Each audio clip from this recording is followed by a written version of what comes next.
இவருக்கு எந்த சின்னம் கொடுத்தாலும் இவரோட முகம்தான் சின்னமே. அவங்க தொண்டர்களுக்கோ எல்லாருக்குமே தளபதி 234 தொகுதிகளுக்கும் தளபதியோட முகம்தான் சின்னம். இப்போ அவங்க கேட்டது விசில் சின்னம் கேட்டாங்க. அந்த விசில் சின்னத்தை தேர்தல் ஆணையம் ஒதுக்கியிருக்கு. அது மிக பிரம்மாண்டமான வரவேற்பு அவங்களுக்கு கிடைச்சிருக்கு. இதுல எந்த ஒரு பொலிட்டிக்கல் அழுத்தமும் இல்லை. அவங்க விரும்பிய சின்னம் இது. இந்த சின்னத்தால பல கட்சிகளுக்கு சின்னம் காணாமல் போகும், பல பேரோட தூக்கத்தை கெடுக்கிற சின்னம். அமைதிக்கு அவர் உள்வாங்கப்பட்டார். இது என்னன்னா ஒரு சூழ்நிலை, ஒரு சிச்சுவேஷன். அதனால அவர் அமைதியை காக்கிறார். இந்த அமைதி அதிவிரைவில் உடையும், வெளியே வருவார். தளபதி பேசுறதுக்காக தயாராகி கொண்டிருக்கிறார். 234 தொகுதியிலும் பிரச்சாரத்தை மேற்கொள்றதுக்கு அவர் எல்லாத்துக்கும் தயாராகிட்டு இருக்கார். அதனால அதிவிரைவில் ஓவராலாக தமிழ்நாட்டில் நாங்கள் கேண்டிடேட் யாரையுமே பார்க்கல. தளபதி தான் 234 தொகுதியிலும் நிற்கிறாருன்றது தான் எங்கள் நிர்வாகிகளும் சரி. இன்னைக்கு எவ்வளோ பேர் மெம்பர் ஆயிருக்காங்க தெரியுங்களா? 1.5 கோடி பேர் தமிழக வெற்றி கழகத்தில் உறுப்பினராக இருக்காங்க. அந்த 1.5 கோடி பேரும் தன்னுடைய ஓட்டர் ஐடியை பதிவு செய்து தான் மெம்பர் ஆகிறாங்க. அது தெரியுங்களா? எத்தனை விழுக்காடு வாக்குகள் எங்களுக்கு இருக்குன்றது எனக்கு தெரியுங்களா? தாவேக்கா எல்லாத்தையும் ஃபுல் பண்ணியாச்சு. அந்த மாதிரி ஒரு அவங்க சொல்கிறாங்க எஸ்ஐஆர், அப்புறம் BLO, what ever it is எல்லாமே தாவேக்கா ஃபுல் பண்ணியாச்சு. இது வெளியில் இவங்க வேணால் பிரச்சாரத்துக்கு வேணால் எங்களுக்கு சொல்லலாம், இவங்களுக்கு விவரம் தெரியாது, எல்லாம் பள்ளிக்கூட பசங்க இந்த மாதிரி நிர்வாகிகள் அப்படின்னு. எல்லா விவரம் தெரிஞ்சவங்க தான் தாவேக்காவில் இருக்கவங்க. அதுக்கேற்ற அறிவுரையும் பொதுச் செயலாளர் எல்லாருக்கும் கொடுக்குறாரு. கேம்பெயின் செக்ரட்டரி கொடுக்குறாங்க. இன்றைக்கி தேர்தல் பிரச்சாரத்துக்காக ஒரு 10 நிர்வாகிகளை நியமிச்சிருக்காங்க. தளபதி இன்ச் பை இன்ச் எல்லாத்தையும் அரசியலில் வந்துட்டாலே நீங்கள் எடுத்தோன்னு வளர்ந்துட மாட்டீங்களே, உங்களை அழிக்கணும் தான் நினைப்பாங்க. அதுவும் இவர் யாருன்னா நாடறிந்த முகம், நல்ல ஒரு குணம் கொண்ட ஒரு மனிதர். தமிழகத்தில் இவரை மாதிரி ஒரு பவர்ஃபுல் ஸ்டார் யாரும் இல்லை. அந்த அளவுக்கு இருக்கிறவர் எல்லாத்தையும் உதறிட்டு மக்களுக்காக சேவை செய்யணுன்ற ஒரு எண்ணத்தில் வந்திருக்காரு. அவரை முடக்கிறதுல சினிமாவை முடக்கலாம், அவரை எல்லா விதத்துலையும் முடக்கிறாங்க. அந்த முடக்கம் அவருக்கு ஒரு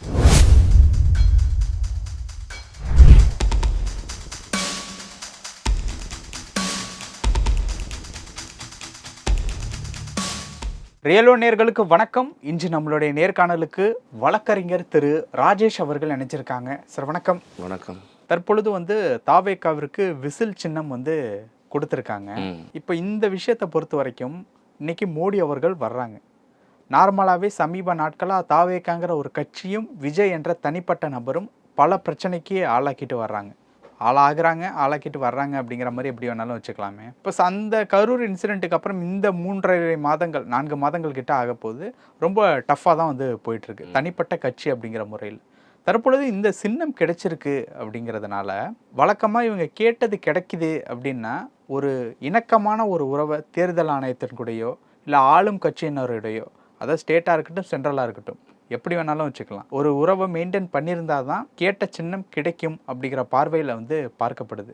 தற்பொழுது கேட்ட சின்னம் கிடைச்சிருச்சு. கண்டிப்பாக மாநில அரசு கூட ஒரு இணக்கமான உறவுனா கண்டிப்பாக ஒத்துக்க முடியாது. எங்கே திரும்பினாலும் தாவேக்கா திமுக எதிர்ப்பில் ரொம்ப ஸ்ட்ராங்காகவே இருக்காங்க. அப்போது அடுத்து நான் என்ன கேட்க வரேன்னு உங்களுக்கு புரியுது. சென்ட்ரல் கவர்மெண்ட் கூட இணக்கமான உறவு இருக்கா எப்படி சார்? இல்லை, நல்ல ஒரு கேள்வி தான் கேட்குறீங்க. சென்ட்ரல் கவர்மெண்ட்டுக்கும் இது தேர்தல் ஆணையம் சென்ட்ரல் கவர்மெண்ட்டோட கட்டுப்பாட்டில் இருக்குன்றது தெரிஞ்ச விஷயம். இதுக்கும் அதுக்கும் சம்மந்தம் இல்லை. என்னென்னா, முதல் மரியாதை படத்தில் சிவாஜி கணேசன் ராதா கிட்ட சொல்லுவார், பாட்டு சத்தம் கேட்கலையா. அந்த மாதிரி இன்னைக்கு விசில் சத்தம் கேட்கலையான்றத தாவேக்கா தொண்டர்கள் மிக பிரம்மாண்டமாக எல்லாருக்கிட்டையும் ஈஸி முறையில் அணுகிறாங்க. அந்த அளவுக்கு விசில் சத்தம் இப்போ வெளியில் கேட்டுட்ருக்கு. ஓகே, இந்த விசில் சத்தத்தை முடக்கிறதுக்கு உண்டான வேலைகள் ஏதாவது நடக்கிறதுக்கு வாய்ப்பு இருக்கா? ஏன்னா சீமானுக்கு நடந்தது. ஆமாம். என்னென்னா, இது முடக்கிறதுக்கு வாய்ப்பு இல்லை. முடக்குனாலும் தளபதியோட முகத்துக்காக ஓட்டு விடுறதுக்கு ஏகப்பட்ட வாய்ப்பு இருக்குது. அதனால் இதை முடக்க ஒரு யூஸும் இல்லை. தளபதியோட ஃபேஸ் தான் வேல்யூ. சார், லாஸ்ட் மினிட்ல எது வேணாலும் நடப்பதற்கு வாய்ப்பு இருக்குல்ல? கண்டிப்பாக சார். சார், இப்போ என்ன அப்படின்னா, எலெக்ஷனை பொறுத்த வரைக்கும் டிடிவி அவர்களுக்கு குக்கர் சின்னம் நல்லா போய் ரீச் ஆனதன் பிறகு கடைசி நேரத்தில் 2021 அப்படிங்கிற மாதிரி நினைக்கிறேன், கடைசி வரைக்குமே சின்னம் கொடுக்கவே இல்லை. எல்லா கேண்டிடேட் போட்டாச்சு, பிரச்சாரம் ஸ்டார்ட் பண்ணியாச்சு. ஓட்டு கேட்குறவங்கள்ட்ட சின்னத்தை சொல்லியே ஓட்டு கேட்க முடியாத அளவுக்கு ஒரு சுச்சுவேஷனை கிரியேட் பண்ணாங்க. ஸோ அந்த மாதிரி லாஸ்ட் மினிட்ல அந்த மாதிரி ஏதாவது பிரச்சனை வர்றதுக்கு வாய்ப்பு இருக்குமா? என்னன்னா, இவருக்கு அழுத்தம் கொடுக்கலாம். இவருக்கு எந்த சின்னம் கொடுத்தாலும் இவரோட முகம்தான் சின்னமே. அவங்க தொண்டர்களுக்கோ எல்லாருக்குமே வந்து தளபதி 234 தொகுதிகளுக்கும் தளபதியோட முகம்தான் வந்து சின்னம். இப்போ அவங்க கேட்டது வந்து விசில் சின்னம் கேட்டாங்க. அந்த விசில் சின்னத்தை தேர்தல் ஆணையம் ஒதுக்கியிருக்கு. அது மிக பிரம்மாண்டமான வரவேற்பு அவங்களுக்கு கிடைச்சிருக்கு. இதில் எந்த ஒரு பொலிட்டிக்கல் அழுத்தமும் இல்லை. அவங்க விரும்பிய சின்னம் இது. இந்த சின்னத்தால் பல கட்சிகளுக்கு சின்னம் காணாமல் போகும், பல பேரோட தூக்கத்தை கெடுக்கிற சின்னம் விசில் சின்னம். இப்போ பல கட்சிகளுக்கு காணாம போனா வெற்றியை வச்சு சொல்றீங்களா? சின்னத்தோட வெற்றியே இப்போ தெரிஞ்சிருச்சு எங்களுக்கு. சார், இப்போ ஓவராலாக பார்க்கும்போது கடந்த ஒரு 3-4 மாதங்களாகவே தாவேகா வந்து முதல்ல சொன்ன மாதிரியான பல விஷயங்கள் அப்படிங்கிற மாதிரியான பிரச்சனைகளை வந்து பார்த்துக்கிட்டு இருக்கு. இப்படி இருக்கும்போது விஜய் அவர்களுடைய பேச்சு அப்படிங்கிறது கடந்த ஒரு மாதமாக ரொம்ப சைலண்ட்டாக இருக்குது. கடைசியாக பார்த்ததுங்கிறது டிசம்பர் 18ஆம் தேதி ஈரோட்டில் பார்த்தது. அதுக்கப்புறம் வந்து எங்கேயுமே வந்து பெரிய லெவலில் வந்து பார்க்க முடியறதில்ல. இந்த அமைதி அப்படிங்கிறது வந்து ரொம்ப விமர்சனத்துக்கு ஆளாக்கப்படுதா? இல்லை, என்னென்னா அமைதிக்கு அவர் உள்வாங்கப்பட்டார். இது வந்து என்னென்னா ஒரு சூழ்நிலை, ஒரு சிச்சுவேஷன். அதனால அவர் என்னென்னா அமைதியை காக்கிறார். இந்த அமைதி அதிவிரைவில் உடையும், வெளியே வருவார். தளபதி பேசுறதுக்காக தயாராகி கொண்டிருக்கிறார். 234 தொகுதியிலும் பிரச்சாரத்தை மேற்கொள்றதுக்கு அவர் எல்லாத்துக்கும் தயாராகிட்டு இருக்கார். அதனால அதிவிரைவில் அவர் பேச்சு இனி வெளியில வரும். எல்லாம் ஓகே. இதுக்கப்புறம் வருவாங்க அப்படின்னா பிரச்சனைக்கு உண்டான சொல்யூஷன் வந்துருச்சு அப்படிங்கிற மாதிரி சொல்ல ஒரு கிளாரிட்டி கிடைச்சிருக்கு. இப்போ அவருக்கு தளபதிக்கு எல்லாமே கிளாரிட்டி கிடைச்சனால இனி அவர் அவரோட கிளாரிட்டி எல்லாமே அவருக்கு கிளாரிட்டி தெரிஞ்சிச்சு. அவர் விருப்பப்பட்ட சின்னமும் கிடைச்சிருக்கு. சிபிஐ விசாரணைக்கும் ஒத்துழைச்சிருக்காரு, விசாரணைக்கும் ஆஜராகியிருக்கார். இனி அவர் பிரச்சாரத்தை தொடங்குறதுக்கு ரெடி ஆயிட்டார், ஆயத்தமாயிட்டு இருக்கார். எல்லாத்துக்கும் பிரச்சாரம் எப்போ பார்க்கலாம்? நாங்களும் அதுதான் எதிர்பார்த்துட்டு இருக்கோம். ஓகே. ஆல்மோஸ்ட் நெக்ஸ்ட் மந்த்லேருந்து இல்லை, நெக்ஸ்ட் மந்த்லேருந்து தொடங்குற மாதிரி தான் இருக்கும் பிரச்சாரம். ஏன் இந்த கேள்வியை கேட்டேன் அப்படின்னா, சமீபத்தில் வைத்திலிங்கம் அவர்கள் வந்து திமுகவில் போய் சேர்ந்தாங்க.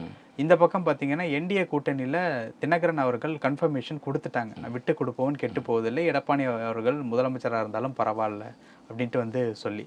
ஸோ 2 கட்சிகளும், பிரதான 2 கட்சிகளும் வந்து ஒர்க் பண்ணுறாங்கப்பா, தெரியுதுப்பா அப்படிங்கிற மாதிரி ஒரு விஷயத்த வந்து கண் முன்னாடி காட்டிட்டாங்க. இந்த சைடு அமைதியாகவே இருக்கிறதுனால தாவேகா வந்து ஒரு நெகட்டிவான ஒரு விமர்சனத்துக்கு ஆளாகுதா அப்படிங்கிற ஒரு கேள்வி வருது. ஸோ அதனால இந்த ஒரு விஷயத்த கேட்டேன். இல்லை, என்னென்னா தாவேகா விளம்பரத்தை விரும்பலை, மற்றவர்கள் விளம்பரத்தை விரும்புகிறார்கள். நாங்கள் விளம்பரம் செய்யாமல் எல்லார் மக்கள் மனசுலேயும் ரீச் ஆகிருக்கோம். ஈவன் தோ எங்களோட சின்னத்தையே எடுத்துக்கோங்க, நீங்கள் வேறு லாரி சின்னமோ இல்லை ஏதோ ஒரு சின்னத்தை நாங்கள் லாரியை கொண்டு போய் நிற்க வைக்க முடியாது. இது விசில் சின்னம் ஈஸியாக எல்லார்ட்டையுமே நாங்கள் போய் அப்ரோச் பண்ணுறதுக்கு எங்களுக்கு தேர்தல் ஆணையம் கொடுத்த சின்னம் மிகப்பெரிய வரவேற்கத்தக்க ஒரு சின்னம் எங்களுக்கு கிடச்சிருக்கு. இப்போ ஃபஸ்ட்டு நான் சொன்னேன் பார்த்தீங்களா, இந்த 2 பிரதான கட்சிகளும் வந்து ஒர்க் பண்ணிகிட்டு இருக்காங்க அப்படின்ட்டு. களத்தில் என்ன மாதிரியான பிரச்சனைகள் வரும் அப்படிங்கிறது தான் ஒரு கேள்வியாக இருக்குது. ஏன்னா தலைவர்கள் என்ன மாதிரியான ஒரு நாகரிகத்தை மேடையில் கடைபிடிச்சிருந்தாலும் களத்தில் நடக்கக்கூடிய ஒரு விஷயம்தான் இன்றைக்கி வந்து பெரிய லெவலுக்கு செய்தியாக பார்க்கப்படுது. நோட்டீஸ் கொடுக்குறப்போ மற்ற கட்சியினருக்கும் வந்து இவங்களுக்கும் வந்து சண்டை வர்றது அப்படிங்கிறது வந்து நடக்கும். 2வது விஷயம் வந்து ஒரு ஏரியாவுக்குள்ளே 2 கட்சியினர் போயிட்டு வர்றப்போ அந்த மாதிரியான பிரச்சனைகள் வந்து நடக்கும். இதுக்கு முன்னாடி நடந்திருக்கு அதிமுக திமுக அப்படிங்கிறது. பட் இப்போது விவாத மேடைகளாக இருக்கட்டும், நேர்காணல்களாக இருக்கட்டும், திமுக தாவேகாவை வந்து பேசுறது ரொம்ப அதிகமாக இருக்குது. தாவேகா ஆப்வியஸ்லி அரசியல் எதிரி அப்படின்னு சொன்னதுனால அவங்கள பற்றி தான் பேசிக்கிட்டும் இருக்காங்க. அப்படிங்கிற பட்சத்தில் களத்தில் என்ன மாதிரியான பிரச்சனைகள் இருக்கும் அப்படிங்கிற மாதிரி ஒரு கேள்வி வருது. எப்படி பார்க்குறீங்க? இல்லை, களத்தில் பிரச்சனை வர்றதுன்றது 100க்கு 100% உண்மை. ஏன்னா வரும், கண்டிப்பாக வரும். பிரச்சனை இல்லாமல் அரசியல் நடத்த முடியாது. ஏன்னா இன்றைக்கி இருக்கவங்க சட்டமன்ற உறுப்பினராக இருக்கவங்களுக்கு உடைய ஆளுங்கட்சி பலம் இருக்கும். எதிர்கட்சியாக இருந்தவங்க பல அரசியலை சந்திச்சிருப்பாங்க, பல நாடாளுமன்ற சட்டமன்ற எலெக்ஷன் சந்திச்சிருப்பாங்க. இப்போ நாங்கள் தாவேக்கா வந்து எல்லாரும் சொல்கிறாங்க அணில் குஞ்சுகள், தற்கூரிகள் என்று. அந்த அணில் குஞ்சுங்க மாதிரி இருந்தவங்க அப்படிம்பாங்க. அதுதான் என்னென்னா, அப்படிப்பட்ட அணில் குஞ்சுகளை வச்சு தான் பேரறிஞர் அண்ணா வந்து தேர்தலை சந்தித்தார். புரட்சி தலைவர் எம்ஜிஆரும் அந்த மாதிரி தேர்தலை சந்தித்தாங்க. ஏன் அண்ணன் செங்கோட்டையன் எந்த வயசில் கட்சியில் சேர்ந்தார்? அண்ணன் ஜேசிடி பிரபாகர் தலைவர் கூட சேரும்போது என்ன வயசு? அதெல்லாம் யோசிச்சு பாருங்க. ஏன் இன்றைக்கி புரசை விஎஸ் பாபு கூட எங்கள் தாவேக்கால இணைஞ்சிருக்காரு. அது எங்கள் பேசும் பொருளாக வரலையே. ஏன்னா பயம். எங்கள் கட்சியில் வந்து என்னென்னா இன்னும் சாரையாக வந்து சேர்கிறதுக்கான நிறைய முன்னாள் சட்டமன்ற உறுப்பினர்கள் ஏகப்பட்ட பேர் தயாராக இருக்காங்க. ஒரு தலைவரோட பேச்சு வரும், இனி வரும். கிளாரிட்டி கிடச்சதுக்கப்புறம் இனி அவருக்கு ஒரு கன்க்ளூஷன் வந்துட்டார். ஓகே, இதோட விஷயம் இப்படி தான்ட்டு இயர் ஆஃப்டர் அவர் வந்து பேச தொடங்கிடுவார். சரி, இப்போது இந்த கன்க்ளூஷன் அப்படிங்கிறது தலைவர்கள் மத்தியில் வந்து இருக்குது. இப்போ களத்துக்கு போகும்போது இப்போ ஆல்ரெடி சண்டைகள் அப்படிங்கிறதெல்லாம் தாண்டி தொந்தரவு கொடுக்கறது அப்படிங்கிற மாதிரியான ஒரு விஷயம் இருக்குல்ல, அது தாவேகா தரப்பினர்கிட்டேருந்து வர்றது அப்படிங்கிறது எந்த அளவுக்கு இருக்கும், ஆப்போசிட்லேருந்து வர்றவங்கள்ட்ட எந்த அளவுக்கு இருக்கும்? ஃபார் எக்ஸாம்பிள் நான் ஒரு கேள்விப்பட்ட சம்பவம், ஒருத்தவங்களுக்கு வண்டி ஒரு பைபாஸில் ஈசிஆர் சைடில் ஒரு வண்டி ஆக்சிடென்ட் ஆயிருக்கு. சென்னை சைடு தான். உடனடியாக அங்கே இருந்த தாவேகா தொண்டர் ₹1 கூட வாங்காமல் அவருக்கு கூட்டிகிட்டு போயிட்டு அந்த வண்டிக்கு ஸ்டெப்னி போடுற அந்த உதவியை செஞ்சுருக்காங்க. செஞ்சுட்டு ஏன்னா அந்த இரவில் அந்த வழி போகிற ஒரு தொண்டர் தாவேகா நிர்வாகி இந்த உதவியை செய்யணும். அந்த மாதிரி கண்ணுக்கு தெரியாத நிறைய உதவிகள் மக்கள் இயக்கத்தில் இருந்து தமிழக வெற்றி கழகத்திற்கு இப்போ வரைக்கும் தொண்டர்கள் தளபதி விஜயோட தொண்டர்கள் எல்லா நிர்வாகிகளும் செஞ்சுட்டு இருக்காங்க. விளம்பரத்தை எதிர்பார்த்து செய்யல, விளம்பரம் இல்லாமல் செய்யறது தான் தாவேகா. இது சென்னை சைடில், ஊர் சைடில் அப்படிங்கிறது தானே வெற்றிகளை வந்து தீர்மானிக்கும். கண்டிப்பா நீங்க கம்யூனிட்டி பேஸ்ல கேட்க வரீங்களா, எதுல கேட்க வரீங்கன்றது பொதுவாக எல்லாத்தையும் தாண்டி அப்படிங்கிறது தான் ஒரு முக்கியமான விஷயம். கம்யூனிட்டி பேசிஸில் ஆல்மோஸ்ட் பார்த்துருக்கும். அதை வந்து நம்ம வந்து மறைக்கிறதுக்கு இதில் ஒன்றுமே இல்லை. திமுக அதிமுக இரு கட்சிகளும் எந்த ஃபார்முலாவை கையில் எடுத்துகிட்டு வர்றாங்க, அதில் வெற்றி பெறாங்க அப்படிங்கிறது எல்லாருக்குமே தெரியும். நீங்கள் சொன்ன அந்த கம்யூனிட்டி பேசஸ் அதுலேயும் இருக்குது. இன்னொரு விஷயம் வந்து அந்த இடத்துல அவங்க எந்த அளவுக்கு பண்ணியிருக்காங்க, ஆட்சியில் இருந்தாலும் இல்லாமல் போனாலும் அப்படிங்கிற மாதிரி வந்து இருக்குது. ஸோ ஊர் சைடில் அப்படிங்கிறது வந்து ரொம்ப டஃப்பாக இருக்கும்ல. இப்போனா திமுகவை பொறுத்த வரைக்கும் சரி, அண்ணா திமுகவை பொறுத்த வரைக்கும் சரி, அந்த தொகுதினாலே அவரோட முகம்தாயா, அது எத்தனை வருஷம் ஆனாலும் பரவாயில்ல அப்படிங்கிற மாதிரி ஒரு விஷயம் இருக்குல்ல. ஸோ அந்த இடத்துல என்ன மாதிரியான ஒரு விஷயம் இருக்க போகுது தாவேக்காவிற்கு? நீங்கள் சொன்னீங்கல்ல அந்த முகம்ட்டு, அதுதான் எங்கள் தளபதி முகம். ஓவராலாக தமிழ்நாட்டில் நாங்கள் கேண்டிடேட் யாரையுமே பார்க்கல, தளபதி தான் 234 தொகுதியிலையும் நிற்கிறாருன்றது தான் எங்கள் நிர்வாகிகளும் சரி. இன்னைக்கு எவ்வளோ பேர் மெம்பர் ஆயிருக்காங்கன்னு தெரியுங்களா? 1.5 கோடி பேர் தமிழக வெற்றி கழகத்தில் உறுப்பினராக இருக்காங்க. அந்த 1.5 கோடி பேரும் தன்னுடைய ஓட்டர் ஐடியை பதிவு செய்து தான் மெம்பர் ஆகிறாங்க. அது தெரியுங்களா? எத்தனை விழுக்காடு வாக்குகள் எங்களுக்கு இருக்குன்றது எனக்கு தெரியுங்களா? 34% எங்களுக்கு இருக்கு இன்னைக்கு. இல்லை, அது ஆளாளுக்கு ஒன்று சொல்கிறாங்க. நீங்கள் சொல்கிறாங்க, ஆனால் நீங்கள் வந்து நாங்கள் வந்து சேர்றவங்க எல்லாருமே வந்து எல்லாரும் மெம்பர் ஆகலாம், எல்லா கட்சியிலையும் மெம்பர் ஆகலாம், அது வேறு விஷயம். எங்களுடைய இதில் வந்து ஓட்டர் ஐடியை வச்சு தான் மெம்பர் ஆகிறோம். அப்போ 1.5 கோடி தொண்டர்கள் இருக்காங்க. அண்ணா திமுகவில் சொல்லிட்டு இருந்தாங்க 1.5 கோடி தொண்டர்கள் எங்கள் கட்சியில் இருக்காங்கன்ட்டு. இன்றைக்கி அது எங்கே போச்சு? இன்னைக்கு அண்ணா திமுக இருக்கான்றது கூட தெரியல எனக்கு. என்டிஏ கூட்டணி எல்லாம் உறுதியாக இருக்கு சார். கூட்டணி தானே உறுதியாக இருக்கு. ஓகே, அப்போ அந்த ஒரு கட்சி முதலமைச்சர் வேட்பாளர் அப்படிங்கிற ஒரு கட்சியை ஏற்றுக்கிட்டு ஒரு தேசிய கட்சி வருது அப்படின்னா அது உயிர்ப்புடன் இல்லை அப்படிங்கிறத இல்லை அப்படின்னா வேற எப்படி எடுத்துக்கிறது? இல்லை, அதிமுகவோட புரோட்டோகால் என்னன்றது உங்களுக்கு தெரியுமான்னு இல்லையான்னு தெரியல. இன்னைக்கு அதிமுகவோட பெரிய ஜாம்பவான் செங்கோட்டையன் அண்ணன், அவர் எங்கே வந்து சேர்ந்திருக்காரு? ஜெயஸ்ரீ பிரபாகரன் அண்ணன், அவர் எங்கே வந்து சேர்ந்திருக்காரு? இன்னும் மிகப்பெரிய சொல்லிருங்களேன். இல்லை, அவரை சொல்லலாம். அவர் எந்த அழுத்தத்தில் அங்கே போய் சேர்ந்தாருன்றதுலாம் எனக்கு தெரியாது. அவர் போனதுக்கு வருத்தம் தான். ஏன்னா அதிமுகவில் ஐவர் குழுவில் அவர் ஒரு முக்கிய நிர்வாகியாக இருந்தவர். அவர் அங்கே சென்றது ஒரு மிக வருத்தம் தான். அது அவருடைய எதிர்காலத்தை நிர்ணயிக்கிறாரு, அங்கே போயிருக்காரு அவர். இந்த மாதிரியான மைனஸ்கள், அதிமுகவினுடைய இந்த மாதிரியான மைனஸ்கள் தான் தாவேகாவினுடைய பிளஸ் அமைதா? அதிமுக இடத்த தாவேகா ஃபுல் பண்ணுது அப்படிங்கிற மாதிரி. தாவேகா ஃபுல் பண்ணிடுச்சு ஆல்ரெடி. இன்னும் ஃபுல் பண்ணலன்னு சொல்லவே முடியாது. எல்லாம் பிரசன்ட் தான். தாவேகா எல்லாத்தையும் ஃபுல் பண்ணியாச்சு. அந்த மாதிரி அவங்க சொல்றாங்க எஸ்ஐஆர், அப்புறம் BLO, what ever it is, எல்லாமே வந்து தாவேக்கா ஃபுல் பண்ணியாச்சு. இது வெளியில் இவங்க வேணால் பிரச்சாரத்துக்கு வேணால் எங்களுக்கு சொல்லலாம், இவங்களுக்கு விவரம் தெரியாது, எல்லாம் பள்ளிக்கூட பசங்க இந்த மாதிரி நிர்வாகிகள் அப்படின்னு. எல்லா விவரம் தெரிஞ்சவங்க தான் தாவேக்காவில் இருக்கவங்க. அதுக்கேற்ற அறிவுரையும் பொதுச் செயலாளர் எல்லாருக்கும் கொடுக்குறாரு, கேம்பெயின் செக்ரட்டரி கொடுக்குறாங்க. இன்றைக்கி தேர்தல் பிரச்சாரத்துக்காக ஒரு 10 நிர்வாகிகளை நியமிச்சிருக்காங்க. தளபதி இன்ச் பை இன்ச் எல்லாத்தையும் வாட்ச் பண்ணிட்டு தான் இருக்காரு. இது ஓகே. ரெண்டாவது விஷயம் என்ன அப்படின்னா வந்து திமுகவிற்கு கூட்டணி ரிலேட்டபிளான விஷயம் ரொம்ப ஸ்ட்ராங்காக இருக்குது. தாவேக்காவிற்கு என்ன இருக்குது அப்படிங்கிறது தான் ஒரு கேள்வி. ஏன் அப்படின்னா வந்து அடுத்ததும் திமுக ஆட்சி வந்துட்டான் அப்படின்னா தாவேக்காவிற்கு பெரிய இன்னல்களாக இருக்கும் அப்படிங்கிறது அரசியல் சார்ந்த அரசியல் விமர்சகர்கள் நிறைய பேர் வந்து சொல்லப்படக்கூடிய ஒரு விஷயமா இருக்குது. எப்படி பார்க்குறீங்க? இதை கண்டு தலைவர் தளபதி அஞ்ச மாட்டார். அவர் அஞ்சிருந்தார்னா என்ன வேணால் இது பண்ணியிருக்கலாம். ஏன்னா நிறைய பேரை பார்த்துருக்கீங்க, சூப்பர் ஸ்டார் கட்சி தொடங்கினார், அவருக்கு என்ன ப்ரெஷர்ன்றது தொடங்கல, கட்சி தொடங்கணுன்ற ஒரு ஆர்வத்தில் இருந்தார்.